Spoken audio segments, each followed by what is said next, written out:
Hello, my wonderful friends, blue or otherwise. Arlo here, and today we're reviewing Sonic Mania. Sonic's record has been spotty in recent years, or decades, but this game promises classic action at a bargain price. So, will it break the sound barrier like the world's coolest fictional hedgehog, or just sorta waddle around awkwardly and make funny noises like a regular one? Let's find out.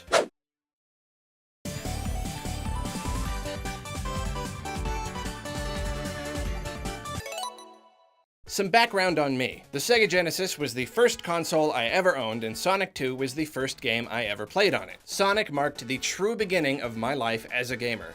I played a lot of 2, a good amount of Sonic and Knuckles, though I could never get very far, a little 1, and like no 3. Oddly enough, I haven't revisited the games much over the years.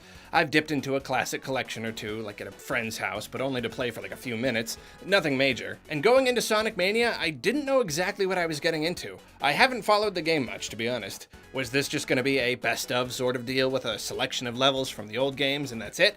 Or was this going to be about new levels and content? And from what I can tell, it seems to be a combination of both. Most of the levels are based on ones of yore, but there's lots of new stuff thrown in. Most of the time I'm like, whoa, yeah, I remember this place. Wow, that's...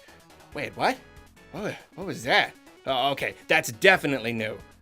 I think. It was an interesting perspective to enter the game with. It certainly got that nostalgia value for me, but it's been so long since I've played these games, and some of them I never even owned, so this often feels like a new experience to me. I feel like I don't even have the authority to judge how the game is based on the originals, so I'm judging it largely by its own merits. And when I do that, I'm pleasantly surprised. I don't think I expected the classic gameplay to hold up so well, but right from the start, it is a blast to play. I think I'm getting deja vu for my Crash review here. Anyway, the old problems with the core design are still present. It's a game that wants you to go fast, but often when you do that, it just launches you right into a hazard because obviously you can't see very far ahead in a 2D game.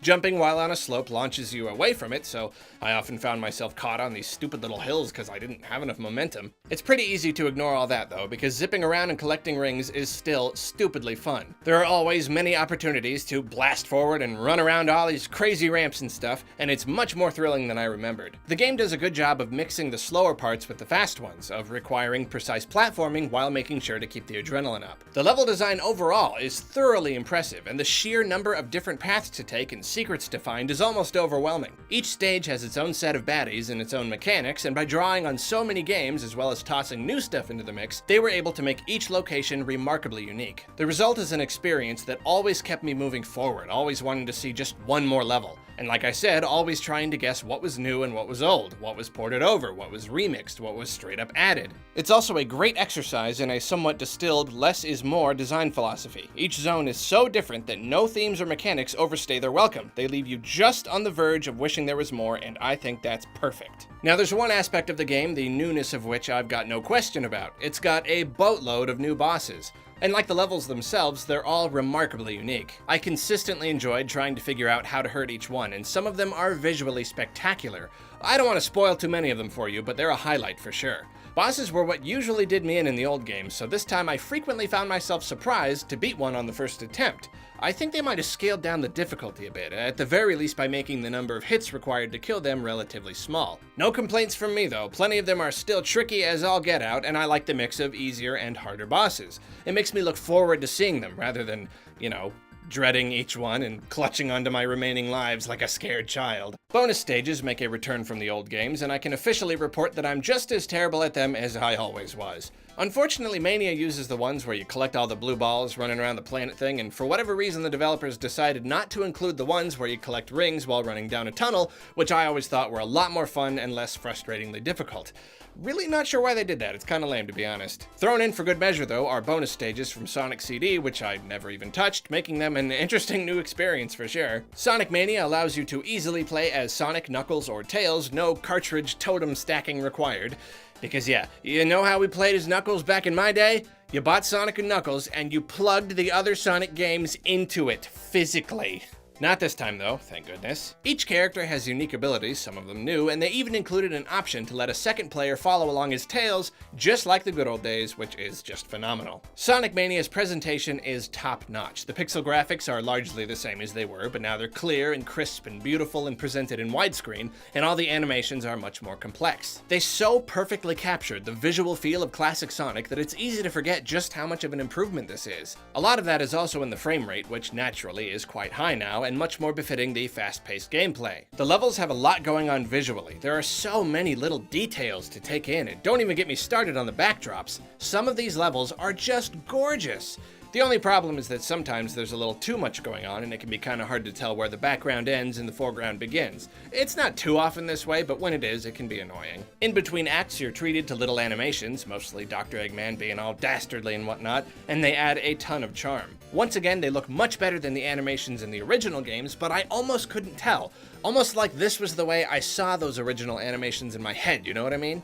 And while we're talking about this, the story sees Eggman ripping open the universe and flinging Sonic in all directions. This is great because it offers a simple explanation as to why Sonic is moving through old places and new ones and why everything is generally all wonky. A small detail, but I appreciated it. They could have very easily just called this a retelling or just ignored the story aspect altogether and used these old stages and themes without explaining why. This is a throwback that fully acknowledges its status as a throwback, and I really love that. Now, the music in this game is just phenomenal. Just like with the graphics, the music has been redone so authentically that when you're not paying attention, you think you're just hearing the original tracks as they were, but when you really listen, you hear the improvements. The sound is sharp and more filled out sonically, no pun intended, giving it a greater depth, and there are lots of modern sounds and elements thrown in. And seeing as those original compositions were always incredible, this makes for a killer soundtrack that I plan on listening to outside of the game as soon as I can get my hands on it.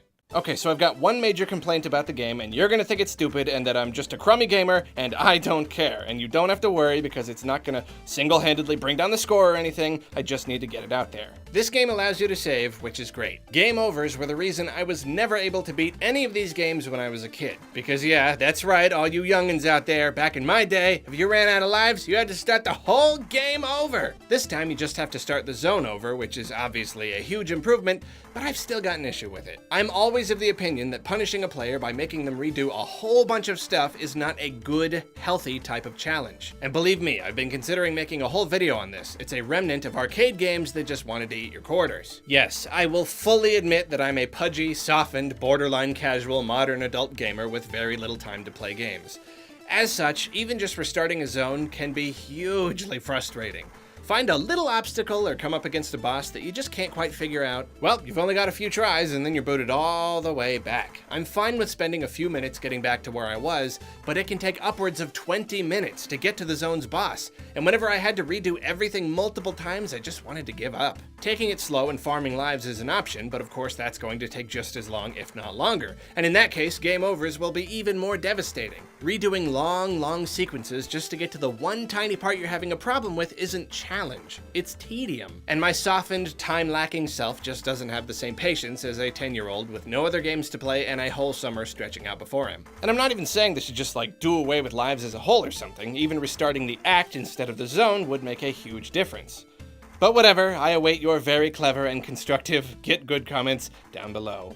I'm old, I stink at games, and I'm proud! I'll put away my soapbox though, because Sonic Mania is just great. If you want to understand the mindset the developers went into it with, all you've got to do is watch the opening cinematic. It's a love letter to the series and its fans. Going in, I was a little afraid to find something of a lazy, nostalgia-driven cash grab, but that could not have been further from the truth. Every single aspect of this game was lovingly recreated and crafted, and I think it's easy to say that this is simply the best 2D Sonic experience ever made. It takes what was great about the old games, and in some cases makes it even greater. But most importantly, it serves as a launching point for future 2D titles. Sega has returned to the 2D format many times over the years, each individual time shouting, "Finally, a return to classic Sonic." But this time, they've really done it. I'm all for introducing new elements to keep the series moving forward, but they haven't yet been able to improve upon that original formula. Naturally then, they needed a fresh start, and Sonic Mania is that start. It reminds me that less important are all the moves Sonic can pull off, and more important is a well-designed level. With that in mind, I can only hope that we get a brand new adventure in this style in the not too distant future. I am very happy to give Sonic Mania a perfect score, 7 out of 7.